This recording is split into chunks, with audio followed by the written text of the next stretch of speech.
Welcome back, Mando.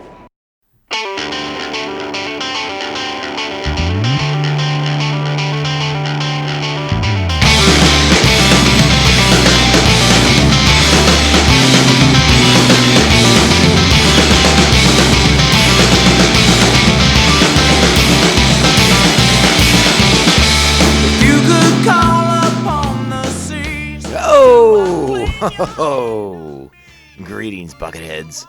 Mavar Tagar. Welcome to our 321st mind-splitting Malachor Madness episode of Mando Vision, and I am your host, Nargai Tom. Thank you so much for checking out our small independent Star Wars podcast. We're so glad you're here. Reach out to us on those socials. We're at Mando_Vision, Twitter/X and Instagram. You can hit me up at MandoVision at Blue Sky. And you can email the show at mandovisiontom@gmail.com. Make sure to like, subscribe, follow, and share this show with all the Mandalorians in your covert. All right, Bucketheads, we are back for the grand finale. We're putting it together. You can't just talk about the first episode of this. It's one giant thing, right? So we're smashing it together. We're doing parts 1 and part 2, Twilight of the Apprentice, the end, the finale of Season 2. For Star Wars Rebels. And let me tell you, friends, it is something else to rewatch these episodes. And as I've mentioned a couple different times throughout the Star Wars Rebels rewatch, I have forgotten so many elements of this show, so many different things in this series. So this rewatch has been very eye-opening, has been very informative. I've been able to reconnect with the material in a way that again, it's shocking how much stuff I had sort of forgotten in the remaining 10-ish years since these episodes aired. I think technically by now we're at like the episodes being out in like 2016, so not quite 10 years. We're in like the 8 and the 9 year range. Math, not my strong point, friends, but still, yeah, it's remarkable the amount of detail I'd forgotten with this series. So the rewatch has been fantastic, and it's been very good for me to do so. So I hope you guys are enjoying me talking about it as much as I'm enjoying going back and watching this stuff again, because it has been a minute. And this episode, again, this is the culmination of so many different things. We've been building towards this since the jump, since the end of Season 1, when Vader's appearance was sort of teased out that he'd be more prominent here in Season 2, and with the Inquisitors being more involved, it's been a lot. We've been building towards these things. Obviously, the return of Ahsoka was a big deal in this. It all kinds of comes together. We're very Jedi focused in this episode. Not much to do with the rebellion, but big things to do with the Jedi and the Sith, and that rich history between the two as we go to Malachor, a forbidden planet, basically. So we're going to talk a little bit about Malachor. We're going to talk a little bit about, we're going to talk a lot about the show.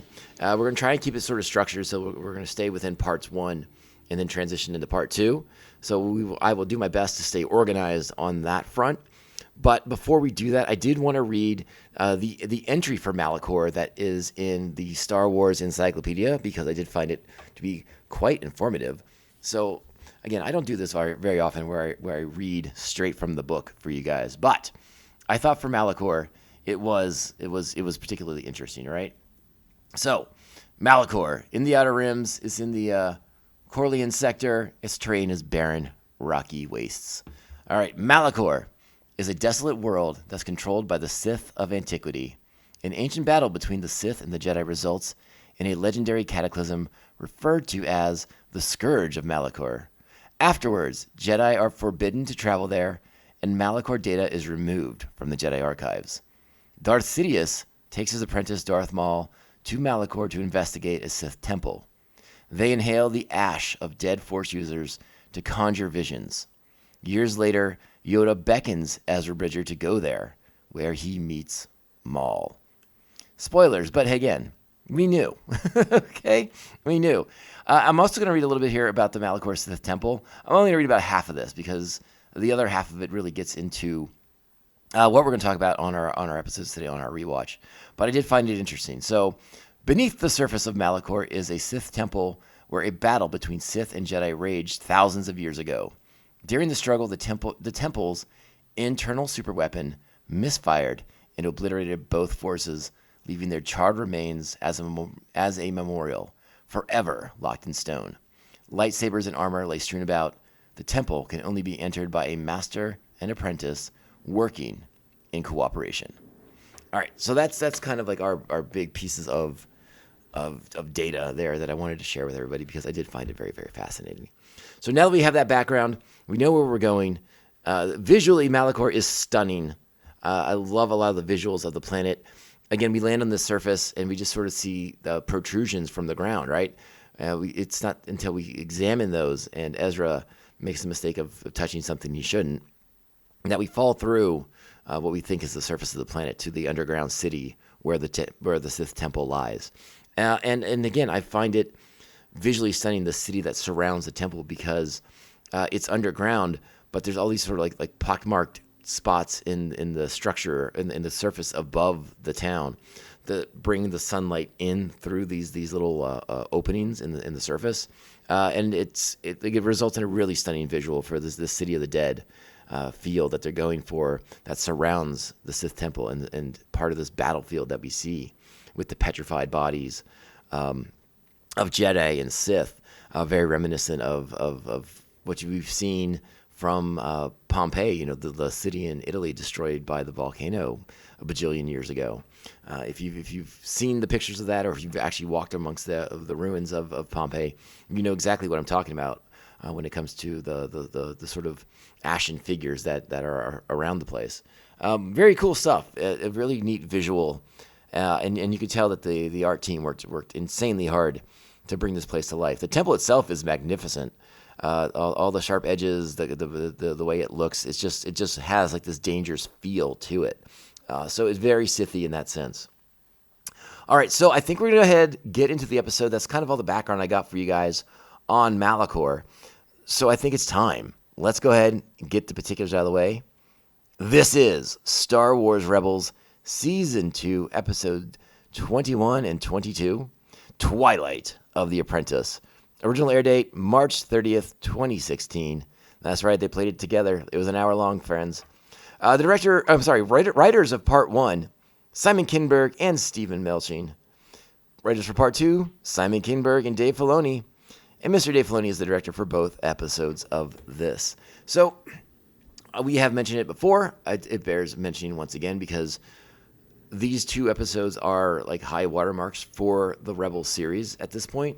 And Simon Kinberg is going to be having a new series of Star Wars movies. I think it's a new trilogy of Star Wars flicks that Simon Kinberg will be heading up. And I know everyone points to his X-Men track record as being not so great, but his Star Wars track record pretty darn solid. Whenever he's been involved in an episode of this series, it's been one of the episodes that I think are some of the more highly regarded episodes in Star Wars Rebels. So, again, take it with a grain of salt. We don't know anything about what his Star Wars films will be, but let's have some optimism, friends.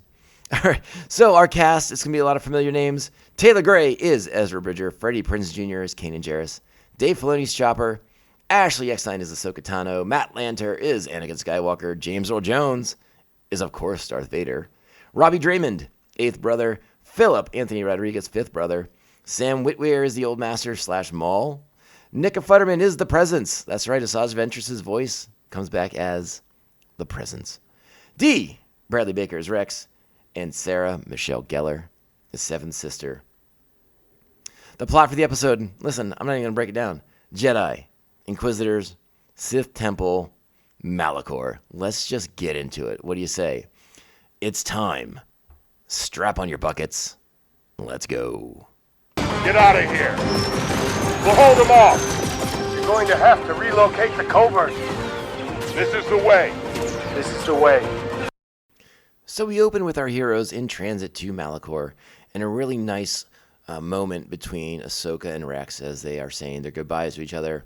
And again, the connection between the two characters is so deep. from their time as in the Clone Wars, and Rex offering to be there in 2 rotations, just so he can be there with his friend.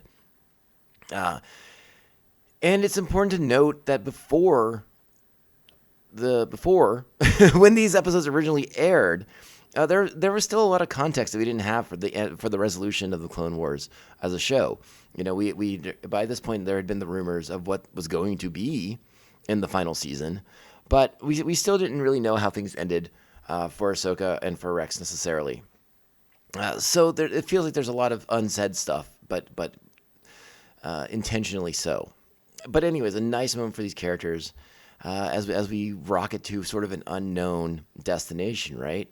Ahsoka tells us all these things about Malachor, how it was like forbidden and like no one really knows what went on there, but why did Yoda instruct us to go here? Stuff like that. So there's a lot of we don't know why they've been sent here, but Ezra, Ahsoka, and Kanan are desperate to find any sort of information or any sort of insight that will allow them to combat the Inquisitors and to maybe get a little bit more information on just who the Sith Lord is that's after them so mercilessly, so relentlessly. So we end up on the surface of Malachor. We are in the little Phantom, and we land on what we think is the surface of the planet, or what kind of is the surface of the planet, but it's more like an eggshell almost over this underground city and this underground temple. We see these protrusions from the ground, and Ahsoka's attempting to translate. They're written in the old tongue, as she says, and apparently these are also some sort of like the runes in the ancient language that Ralph McQuarrie had initially conceived to be painted around, to be embedded around the Yasmari temples on Yavin 4.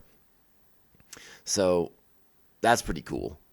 Now, excuse me there, I misspoke. I meant Masasi temples of Yavin 4. And, but of course, Ezra is sort of drawn to them, and he touches one, despite Ahsoka saying, no, don't. And then they all go crashing through this sort of shell-like surface into the underground city of the dead that surround the Sith temple. And that's when it's revealed that that's what they're there for, is a giant Sith temple. And our heroes soon find themselves in the remains of an ancient battle, and where Ahsoka is able to surmise that it doesn't look like any side one, and that's what we get from our Star Wars Encyclopedia entry. It looks like the great weapon. Something happened. We don't know yet. They're saving it for part 2, but something happened, and nobody really won this battle. There's lightsabers laying around, including ones that look a little bit like Kylo Ren's lightsaber. We have the lightsaber crossguard on the hilt, something that we see a lot more of in the High Republic phase of things. But obviously, it looks very similar to the design of Kylo Ren's saber, which is something we are at that point in real time where this season is coming out right after The Force Awakens has been in theaters the prior Christmas. So I wouldn't be surprised if a lot of design elements from The Force Awakens and this season, when they were in production, if maybe they crossed paths at a certain point, to kind of create some visual continuity here, to make it so that like Kylo's lightsaber design wasn't exactly like unprecedented. But I might be reading into that a little bitty bit. But it's a neat element of things. It's kind of a fun part of things, and we get a lot of good Star Warsy stuff out of this episode because of kind of like maybe the influence of some of that Force Awakens infusion of new design elements. But we're speculating a little bit. Let's focus on what is in this episode. So we also know during this episode that there's another ship on the planet. Something else is happening here on Malachor. They're not alone. They are aware of this. They have Chopper trying to track and locate the other ship. It's not long as our heroes stalk around this city of the dead that we find out there is a brand new Inquisitor in play, and he makes himself known. But he's not there for them. He's there with his own mission. He's as surprised to see Jedi as they are to see him. And this is the appearance of Eighth Brother, the first appearance of Eighth Brother. And we can tell by the elongated fingers that he has that he is a Terrellian Django jumper. We've not seen one of them in quite some time, since the early seasons of Star Wars, the Clone Wars. But a new Inquisitor nonetheless. And we find out very quickly, during the initial conflict between Ezra, Kanan, Ahsoka, and the Eighth Brother, once there's a little fighty fight, little explodios, and then our heroes are separated. Ezra falls down into another subchamber of the City of the Dead, and he's now cut off from Ahsoka and Kanan, who go in pursuit of the eighth brother, who unveils a new trick.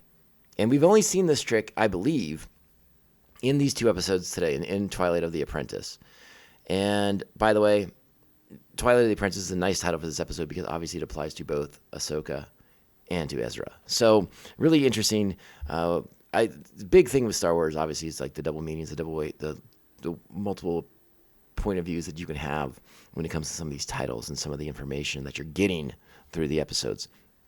But Ezra, isolated on his own, quickly finds himself not so alone as he meets an old man walking around beneath the surface there, introduces himself as the old master, and Ezra, as suspicious as ever, does not give his name. Yet again refers to himself as Jabba, and they begin to make their way to the temple. Ezra's suspicious, but I think he wants to give this person the benefit of the doubt. There's a nice moment when the old master says, please put away your weapon. I mean you no harm. Obviously, a callback to Yoda, to Luke on Dagobah when they first meet. And there's a couple of moments like that throughout these 2 parts that are sort of nice little callbacks to things that we know from the OG trilogy. And one of the things I wonder is sort of like the intent of the directors and the writers. Like, are we not supposed to know as the audience that that's Maul? Are we not supposed to connect those dots just yet? Is like the moment that he unsheaths his cowl supposed to be like some big revelatory moment for us, or is it just there mostly for the characters? And I think maybe it's a little bit of both, because I think in Star Wars you have to treat things like it might be somebody's first time seeing something.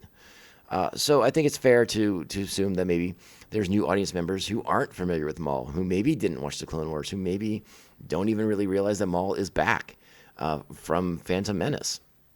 So it may be a visual thing that's there for newer people, not necessarily for those of us in the know who are obviously like, well, yeah, that's Maul, and clearly that's Sam Witwer doing an old man voice.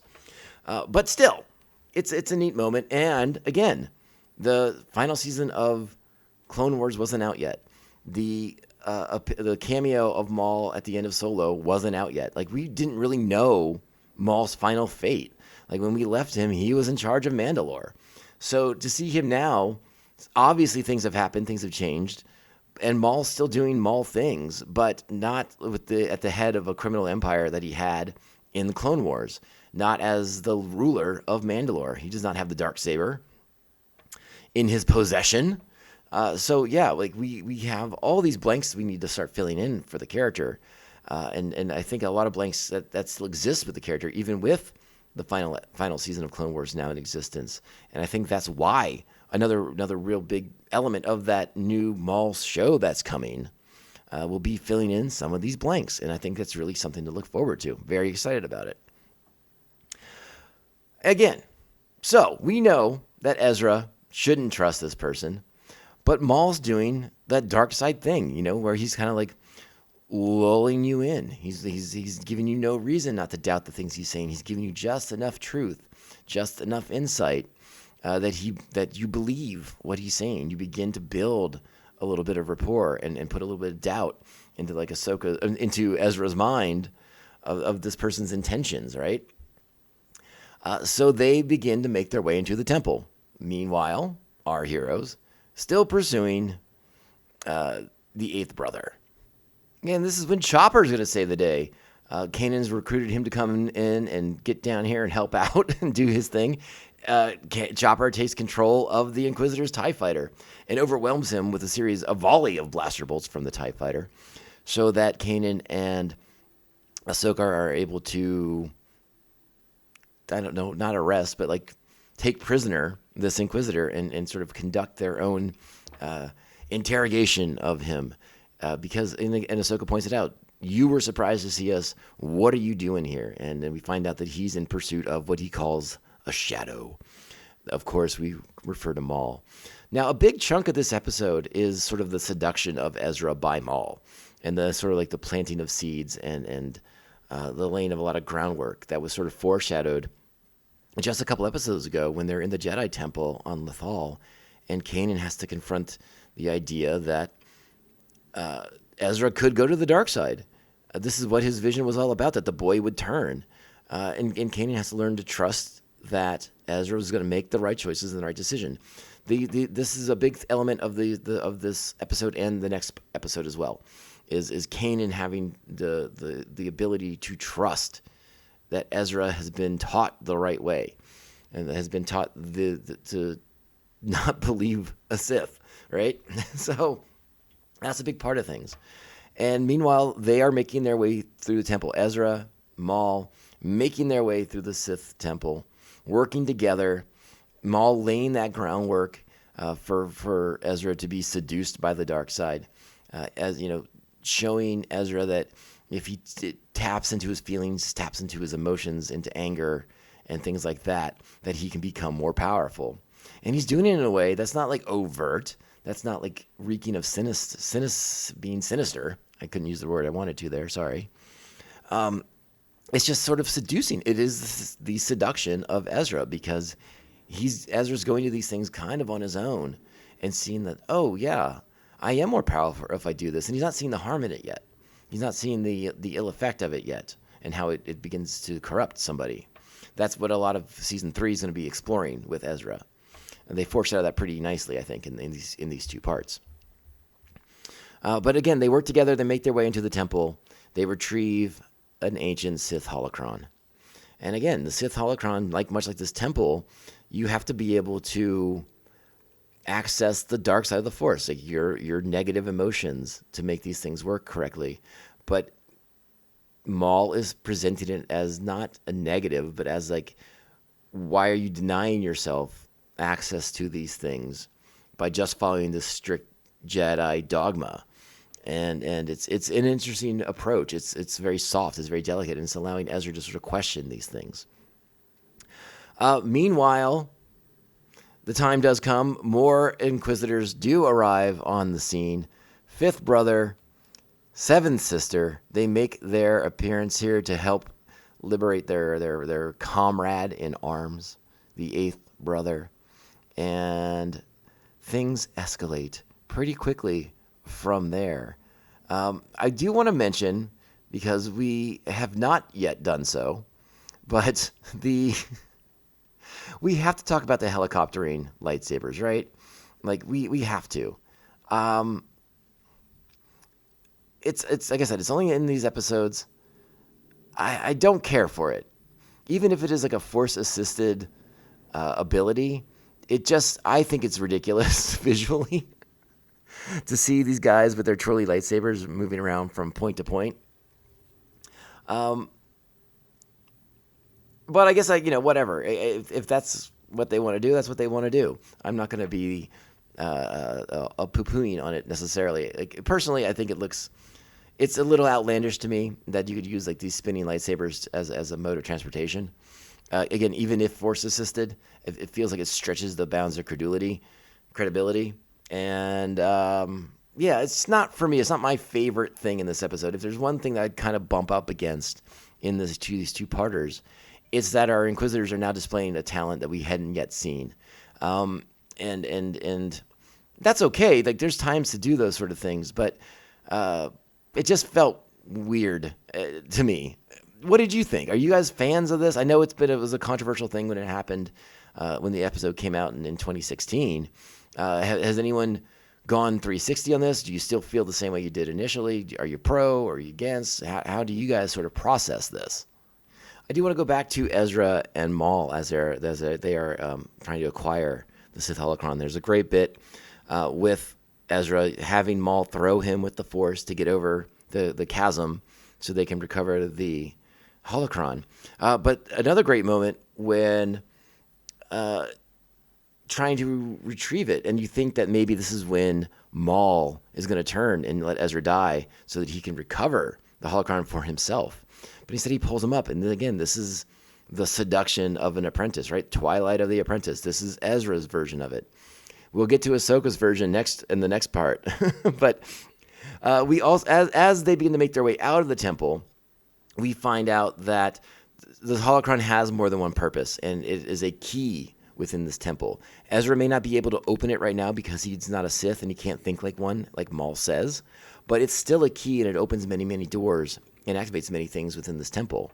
One of the doors they open when they get to the other side, when it reveals itself, is when we find our heroes, this is when we find Kanan and Ahsoka engaged in combat with the other Inquisitors, and Maul finds it all to be very, very delightful. Ezra! Kanan! Ahsoka! I brought help! Maul. The Shadow. What fun! What fun!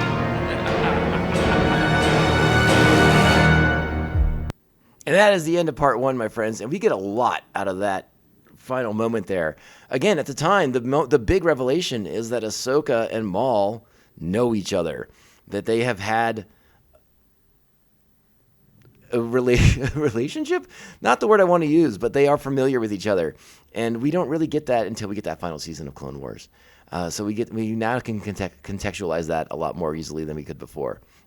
But I love Whitweir's performance here at the end, really stepping into it as Maul now, the sinister laugh, the sort of delightful glee across his face as he's getting ready to engage in combat against all of his enemies, and sort of like the sort of amused reaction that he has being introduced as help for the Jedi of all people. It's a wonderful way to wrap up this episode and give us our little mini cliffhanger before we dive fully into part 2. And that's what we're going to do right now. So let's keep the party going. All right, friends? And this episode just picks up so wonderfully right from the moment that we turn it off the camera. We turn it back on. Maul coming into the fray, walking out amongst the Jedi to face the Inquisitors. And we find that the cane he's been using to disguise himself as an harmless old man around Ezra is in fact his lightsaber disguised. And he sheds that disguise, and the classic Maul double-sided red blade comes out. And our heroes, he goes up against the Inquisitor solo for a minute, and before Ezra, Ahsoka, and Kanan join the fray, and we get some really cool lightsaber stuff for the very beginning, and then an amazing shot of the 3 Inquisitors squared off against 3 of our heroes, ? And a nice little bit of dialogue that I want to share with you as we sort of set this episode up. And we're just going to go with setup. Check it out, friends. The holocron. Do you have it? You will find out soon enough. Fall back. Maul, what game are you playing? The end game, Lady Tano. The end game. And there you have it, my friends. Nice way to open up this second parter for our season 2 finale. My goodness. Come on. And again, this episode continues what we started with the first one, the seduction of Ezra to the dark side. Kanan, obviously very weary, trying to protect his apprentice from Maul. We find these like Sithy elevators that are on the outside of the temple that can only be accessed by master and apprentice. And Kanan at first is able to kick Maul off of this elevator and right up with Ezra. Excuse me, I had a little crick in my neck there. And it's not going to last, though. The seduction of Ezra is what's going on. Like, this is sort of like the new part of Maul's plan. We find out very quickly that Maul does, again, he's there for the end game. He wants a device that the holocron can activate. We're going to find that out very, very quickly. But Maul is also looking for an apprentice to help make these things happen. So there's a lot that happens early in this episode. Maul setting the table. He doesn't want them to leave. He needs Ahsoka and Ezra and Kanan to stay. He knows that Vader's coming. He knows that the Inquisitors are making that phone call right now to Dad, and that bad things are going to go down here on Malachor. But he needs them because he knows he can't defeat Vader alone. So he offers them what they want to hear. He tells them that there's the Sith knowledge they came to find to help defeat the Sith. It's in this temple. They just need to go upstairs and take that holocron and put it in the obelisk, and you'll be able to access all the Sith knowledge in the world, in the galaxy. That's not the game, though. That's not really what's going on. Maul's playing his game, right? He wants what's in that room, and it's not to give them ancient Sith knowledge. Again, this is where the elevator bit comes in, and on the way up, Kanan and Ezra have another moment with each other where Ezra lashes out at Kanan for not trusting him. Like, Maul trusts me. Maul believes in me. You don't. You doubt me. You think all these bad things. And that's when they are quickly put under attack. Because Seventh Sister has her droids spying as they do, and Eighth Brother rushes off to recover the holocron. And Fifth Brother and Seventh Sister are just they're game to let him go. They, hoping that Eighth Brother will be able to thin the herd, as it were. But this ends up being an opportunity for Maul because Kanan sort of gets knocked around a little bit. Ezra's hanging on the edge of the temple. Eighth Brother's about to cut his fingers off this new razor bladey thing that's going on with his Jedi, with his Inquisitor blade. And Maul comes to Ezra's rescue. So we're sort of solidifying the notion that Kanan and Ezra might be on the outs because Maul can see Ezra for who he can be and not what he isn't, which is what Ezra is saying to Kanan before they are attacked. And this is Maul's moment, right? Like, this is his time to sort of steal himself a new apprentice and woo him over to the dark side.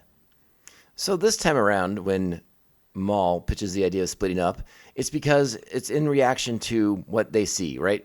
The helicopter-bladed Inquisitors are moving up to the top of the pyramid, right? So that they can intercept our heroes as they make their way to the pinnacle of the pyramid.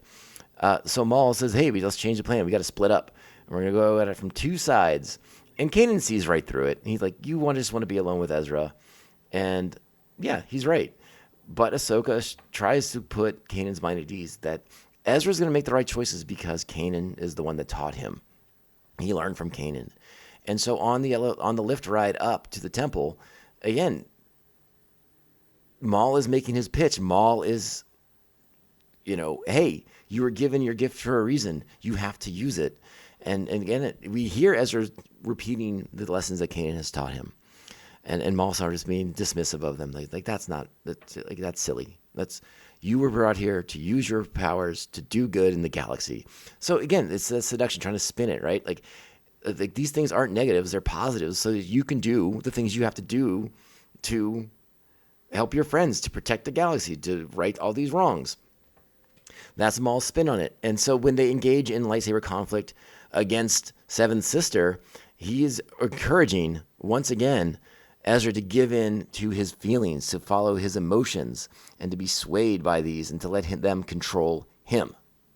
That's it, young one. Use your anger. Use your pain. Let it fill you. Fuel you.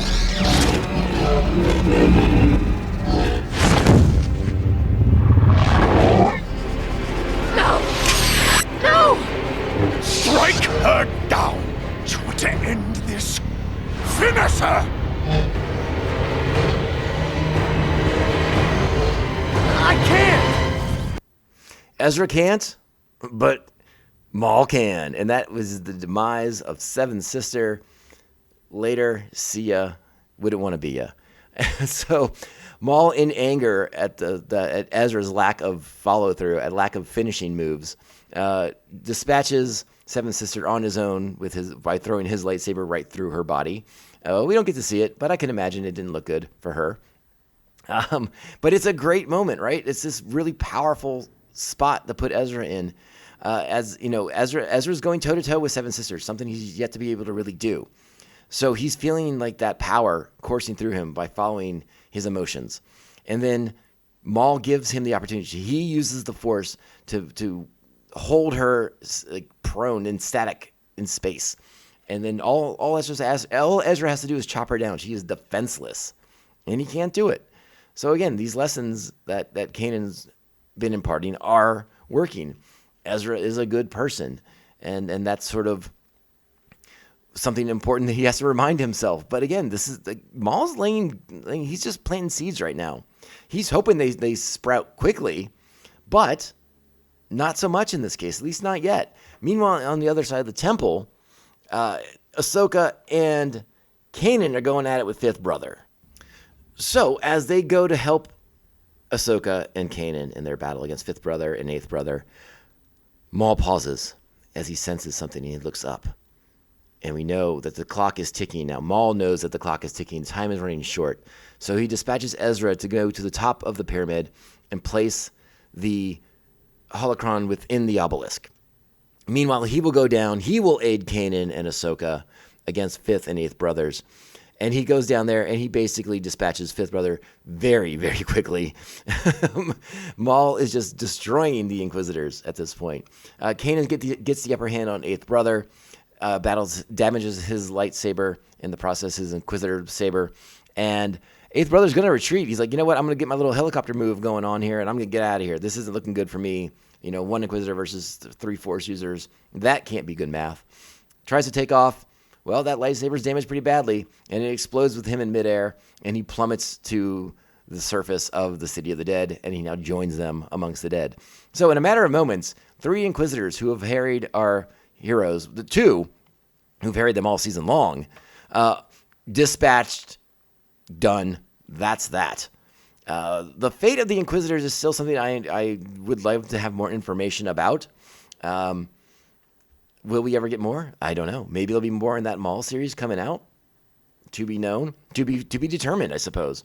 At one point in the last episode, you know, they do ask eighth brother, how many more Inquisitors are there? And his reply was vague, something along the lines of, "Is enough, more than you know." But maybe he's bluffing. Who knows? Maybe we'll get answers in the Maul series. We shall see. But now it's time for Maul to reveal his endgame.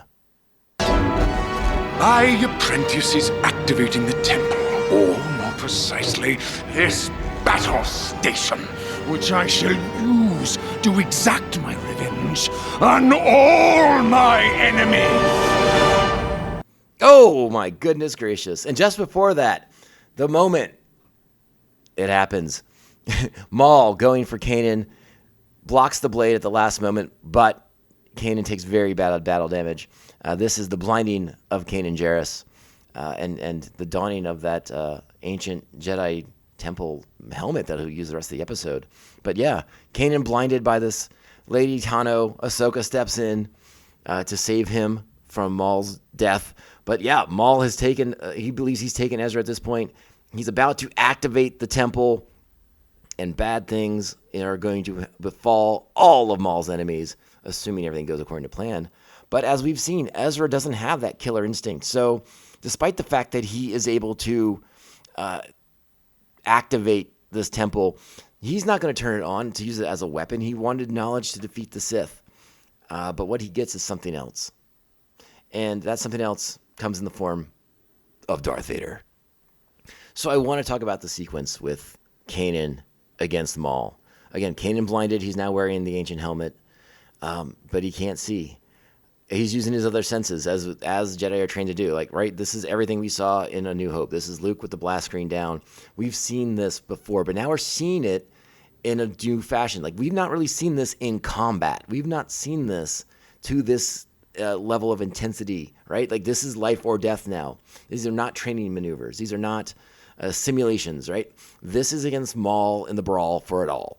And Kanan, the way it slows down, and we go to Kanan's perspective as he uses his other senses to detect where Maul's at, what Maul is doing, and the way Maul will attack him is utterly fantastic. It's really sensational, and again speaks to that arrogance of Maul that has been his undoing time and time again, and will be yet again as Kanan knocks him off the edge of the pyramid here. Like, this is Maul dispatched easily yet again. By his own hubris, by his own arrogance.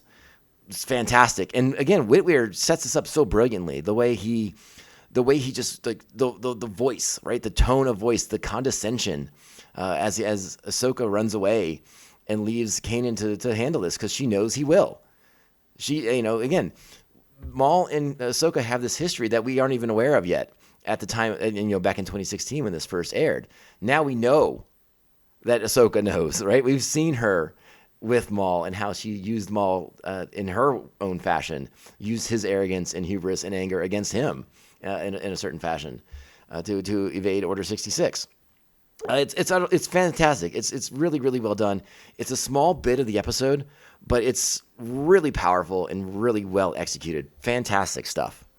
Let's talk about Vader's arrival on scene here.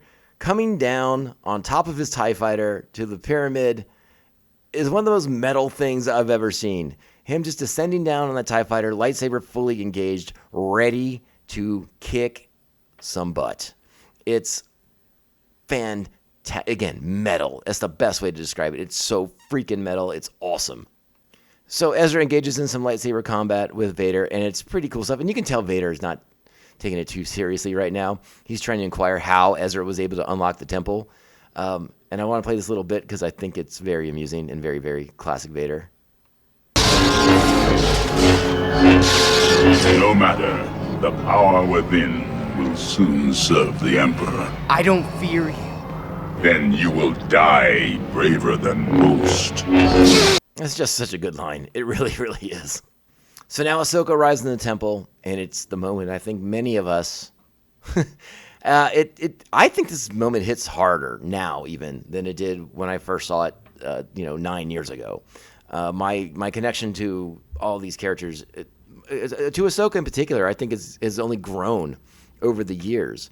So when I watch this scene now, it hits me way harder than I think it did initially. And initially it hit me pretty darn hard too. So I'm going to play the exchange, I'll probably get in trouble. I'll get that cease and desist. I don't really care. But this is such a great bit of dialogue between Vader and Ahsoka that we have to have it on the show. I was beginning to believe I knew who you were behind that mask. But it's impossible. My master could never be as vile as you. Anakin Skywalker was weak. I destroyed him. Then I will avenge his death. Revenge is not the Jedi way. I am no Jedi.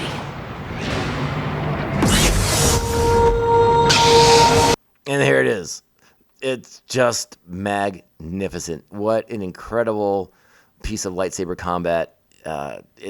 Watch it. Just watch it. So lots happening in this final sequence as Ahsoka and Vader square off. Ezra's banged up, but he's trying to get the holocron. Kanan arrives with the assistance of Chopper, and Ezra immediately feels, I think, some level of responsibility and guilt for the injuries that he sees Kanan has sustained, his eyes, his blindness. But they work together. They're able to retrieve the holocron. Chopper goes to get the Ghost ready so they can get the heck out of there because they know they have to keep the holocron away from Vader. And they're quite comfortable letting Ahsoka handle Vader on his own. Vader believes he's dispatched Ahsoka, kicked her down off the edge of the temple, and fall into a nasty demise. But as we know in Star Wars, you can fall off of things and be okay. Maul's gonna be back. Spoilers. So he fell off of something. Tano falls off of something. She's gonna be all right too. She's gonna walk that off. But now, again, we rocket towards a magnificent finale. And as our heroes removed the holocron, they basically activated like a self-destruct, like the mechanism, the infernal machine, as it were, is now collapsing in on itself. And Vader wants that holocron. He's pulling Ezra back with the Force to get it. And what do we see over Vader's shoulder but Ahsoka rising up again and charging Vader, getting ready to unleash a move to be heard around the galaxy. Now, I want to put a pin in that really quickly because I want to go back to Vader and Ahsoka fighting around the edge of the pyramid because I really want you guys to pay attention to the details in that sequence. As they're around the edges of the pyramid, look at the background around them. It's really stunning the way that shot is composed. Again, you have them in the foreground, the temple, they're around at the edges, but look behind them. And again, we're in that underground city of Malachor, where there is no sunlight, but there's all these like crater marks on the surface of the planet that allow beams of light to come down there, and these shafts of light to illuminate this underworld. And think about that. Think about the idea that these characters are engaged in a battle, master and apprentice, formerly like very, very close with each other, basically best friends, father, daughter, whatever kind of label you want to put on their relationship, you can at this point. And they're fighting each other in the underworld. Like, this is Greek tragedy right here. This is Greek mythology coming to life right now as they battle each other in the underworld for the soul of Ezra Bridger, basically the soul of this rebellion, and the idea of hope in the galaxy. It's really layered, it's really complex, and it's profoundly moving. Now let's pull the pin out, and we go up to Ahsoka, who Vader thought was dispatched and down for the count, and as she rises now again, like the Morai that she is, she launches a devastating attack on Vader, and it confirms everything she feared. Ahsoka.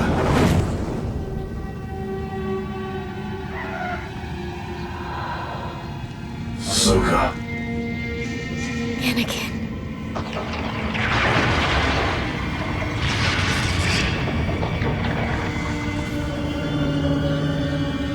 I won't leave you.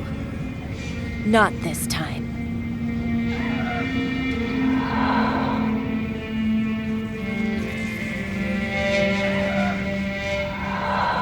Then you will die.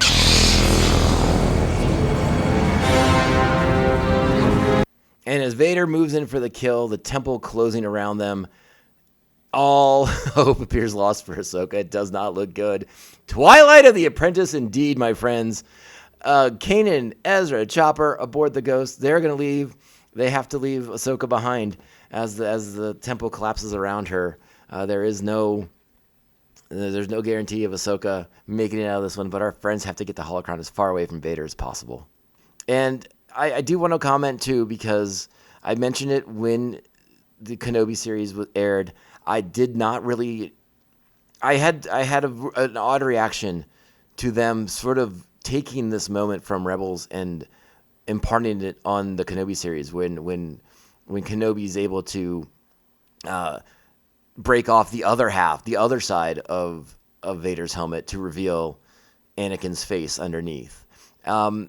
It bothered me to a certain degree because it felt like something that was there for people who didn't watch these shows. It felt like something that was there for people who didn't want to take the time to be invested in the Clone Wars and in Rebels. And that bothered me to a certain extent. Visually, cinematically, I totally understand why they did it, why it was important for Kenobi to have that moment as well. But I think it lessens Vader to a certain degree. And it did sort of bum me out that they did the same thing again. For many of us, we are invested in these shows, so it was I don't know, an interesting choice, I guess is the best way to put it. So the end of this episode, it just hits so hard. Again, when Ahsoka shoves Ezra, the temple closes around him, then it explodes as they're taking off in the Ghost. Ezra, Kanan consoling each other. They believe Ahsoka's dead. They go back to Chopper Base. Everyone fears the worst. Ahsoka's gone. She's been lost to Vader, to the dark side, to all these things. The injuries that Kanan has sustained, his blindness now, the way it affects their family unit, the dynamic these characters have put together with each other, the fact that they weren't able to be there for Kanan to help him. It all adds up, and it's a very emotional. The score by Kevin Kiner is off the charts. It just hits so dang hard.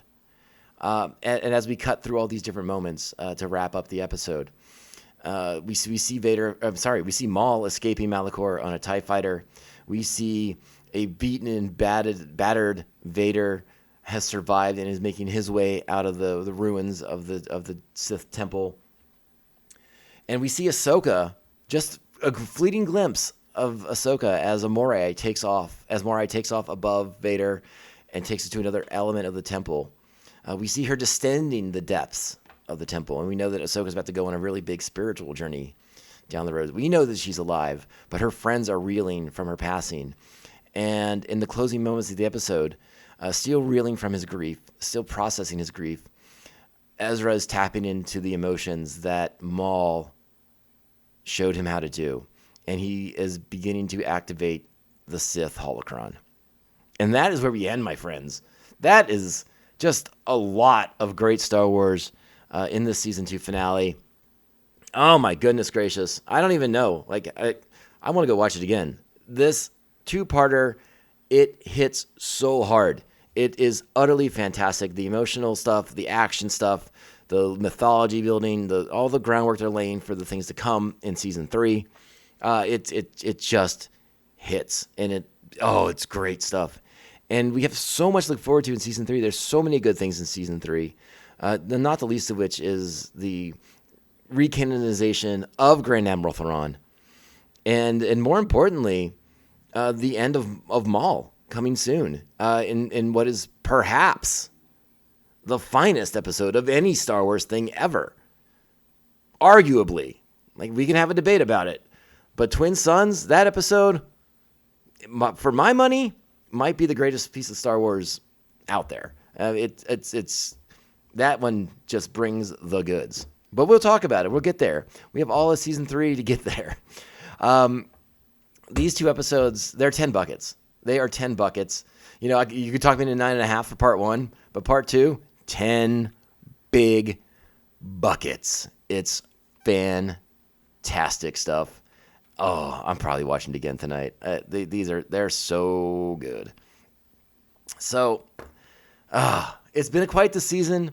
I do think season 2 overall, big improvements over season 1. Again, season 1's very introductory. Season 1's very much get to know who these people are. And here we are in the galaxy as we sort of are building rebellion and leading into, a new hope. This, I think overall, I give the season like 8.5 buckets. It's a really strong season. I think there's a lot of really good stuff. The episodes that a lot of people consider to be filler, I do not. I think they're very, very good. So check them out when you can. Again, these last 2 parts, Twilight of the Apprentice, is thus far the pinnacle of Star Wars Rebels, but we'll see if that holds up as we get into the more and more goodies down the road. All right, Bucketheads, we've gone very, very long with this 2-part episode, so let's get the heck out of here. Go be great Star Wars fans. Go do your thing. Go tell people to watch this episode. It's fantastic. Star Wars Rebels, the finale of season 2. Go check it out. Follow us on the socials at Mando_Vision, Twitter/X and Insta, Mandovision at Blue Sky, and you can email me, mandovisiontom@gmail.com. This is the Mandovision Podcast. Thank you guys so much for being awesome out there. Buckethead Nation, you continue to be the most shredhead bunch of people out there. You guys rock. I love it so much. Thank you for all the support. We'll be back to talk about some more Star Wars next week. What's it going to be? TBD. But stay tuned. We'll be back next week. You know what's up. Make sure you're giving us those sweet, sweet, sweet 5-star reviews if you're on the Apple Podcasts. This is Mandovision. I am your host, Nargai Tom, and we will be back next week. Remember, this podcast, it only ends one way, my friends. This is the way. This is the way. This is the way. This is the way. You expect me to search the galaxy for the home of this creature and deliver it to a race of enemy sorcerers? This is the way.